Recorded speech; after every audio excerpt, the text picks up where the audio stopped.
ginuha ni Bongbong Marcos sa mga Duterte nga may tamang dayaha. Si Duterte, Pangulong Duterte, iyang pamatay. Wala nang ipuwala yung mga durugista. Iyang iniluwa ng nasod. Wala na yung mga droga. Ang mga drug lord nang layas na huwag nag-surrender. O kita mismo sa Davao nagkasaksi nga wala na yung mga durugista sa Davao. O niabot sa tibuok Pilipinas na handlok na ang mga durugista. Pero karon kung si Bongbong Marcos pa dili bangag nganong naglipanan na ang alay sa tibuok Pilipinas. Daghan na ang nagtestimony na si Bongbong Marcos adik pero wala gantay na tuhog, may tuhog.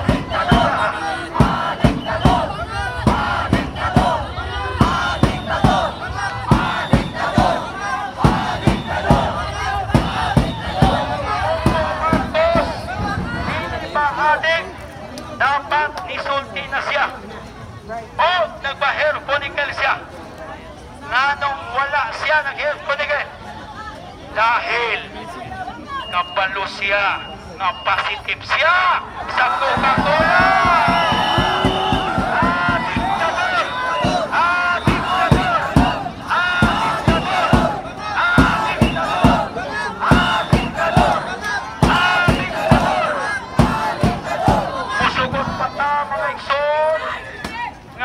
Presidente, mga kapulisan, pusugot pa mo, bangag ang iyo, Presidente. Kaya atong singit, BBM resign, BBM resign, BBM resign, BBM resign, BBM resign, BBM resign, BBM resign, BBM resign.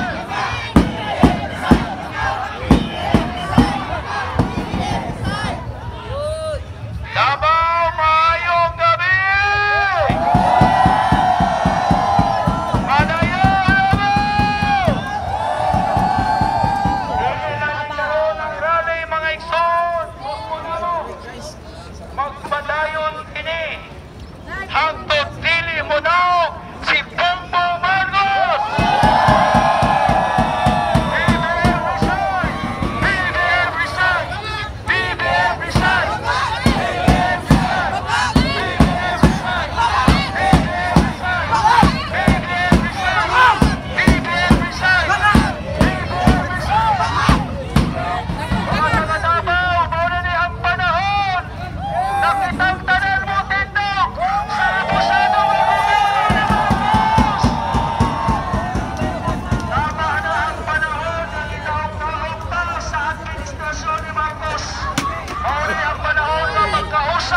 Ang tanang tabawan nyo, panunong sa Malacanang!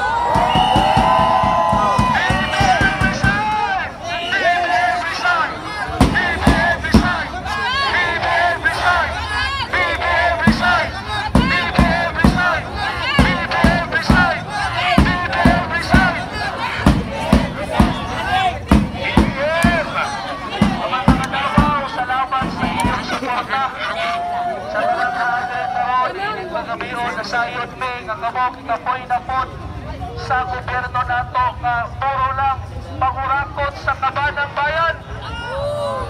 Wala na'y paglaom ang gobyerno kung ang atong presidente baka muna kini nga rally lang ginahimo nato karon dili lang ni para sa mga KOJC members kung dili para ni sa tanang Tabawenyo, para ni sa tanang Pilipino, para mapaligawas na sa mga akusado sa gobyerno. Kaba!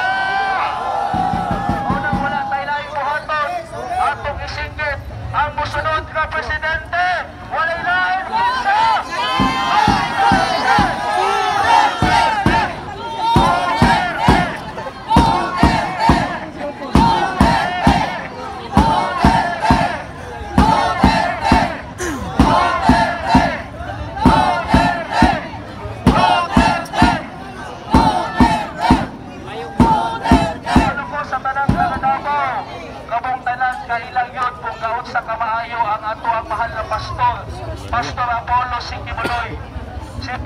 ang usa ka gigamit nga instrumento para tabangan si Pangulong Duterte para sulbaron ang komunista nga CPP, NPA, NPF. Pero unsay gihimo sa bagat ka presidente, ikuhaan niya kinog ang atong mahal na pastor. Iyang gisuspend ang SCB9. Naapabatay hostisya sa atong gobyerno karon. Unsa ang atong isigan? Hostisya! Hostisya! Hostisya! Hostisya! Hostisya! Hostisya! Hostisya! Karon makita nato mga kaigsunan kung kaunsa kaabusado ang ato ang gobyerno.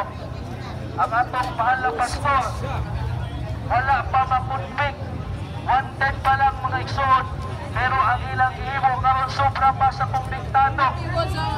3,000 ka mga pulis ang nag-serve sa warrant of arrest sa usa lang katao na ilang ipangita. Karon ang pangutana, gusto pa ba na? Asa man ang hostisya? Unsa isingit ato sa gobyerno? Hostisya! Hostisya! Hostisya!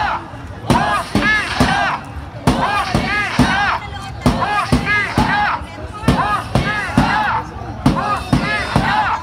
Hostisya! Kabalo ko ang tanan sa tuhan nila ikapoy na ta sa mga mahal na presyo sa mga palaliton. Mahal ang presyo sa bugas, mahal ang gasolina, mahal ang tanang palaliton karon. Pero unsa may gihimo sa atong gobyerno? Naa ba sila'y programa nga gihimo nga masulbad ang ato ang problema? Wala! Unsay gihimo nila nga pamaagi? Ayuda, ayuda lang! Masulbad ba ang atong problema na?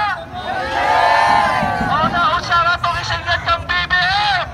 BBM resign! BBM resign! BBM resign! BBM resign! BBM resign! BBM resign! BBM resign! BBM resign! BBM resign! BBM resign! BBM resign! Karon makita nato kung kaunsa kaabusado ang atong gobyerno. Ang most wanted sa Pilipinas, naalay patong nga 7 milyon sa ulo kung wa